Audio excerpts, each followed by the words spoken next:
It's been years since nagkakilala tayo and parehas natin hindi in-expect na mangyayari ito sa atin. I'm not talking about the fame or yung pagkakilala sa atin ng tao as on-screen partners. Higit pa doon, yung ibig sabihin. It's how we became each other's best friends and more.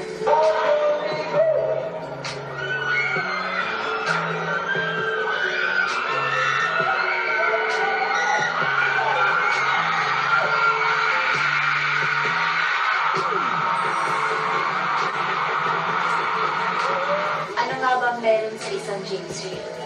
You're a guy with a kind heart. I saw how you go along with different kinds of people. Fan mo man o hindi, you treat them equally. And yun yung pinaka-gusto ko sa iyo.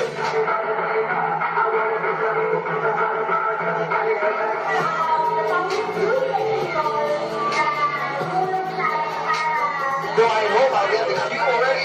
If he's all good for us to join us here. Parehas tayo may passion for art. Parehas tayo kumuha ng mga pictures and videos. Nalala mo lahat ng mga travel videos natin. Sobrang saya and memorable. Para sa iba, simpleng travel videos lang yun. Pero para sa akin, collection yun ng you and I moments natin na forever kong i-cherish.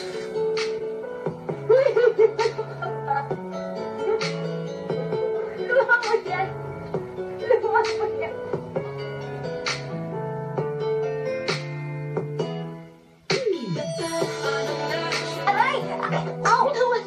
Kobe! Bawal na, Kobe! Ayoko! Kakagating kita. Diyos ko, si Kobe na to. Kilala ko mga paang to eh. May flowers. Baka this is the moment. This is it! This is it! This is it! What do you want me to do? Stay. I want to stay. You're my best friend. You can make me laugh by your jokes, and the way na mangulit ka sa set or kapag may shoot, it always makes me smile.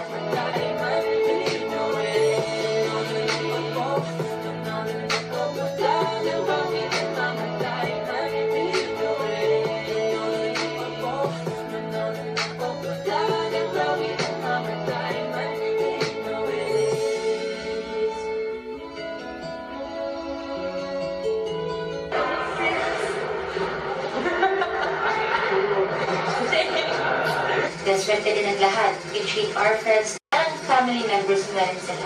Tsaka kahit anong gawin mo, kahit nasa man tayo or kahit ano man yung ginagawa natin, just seeing you happy and doing great in life makes me happy as well.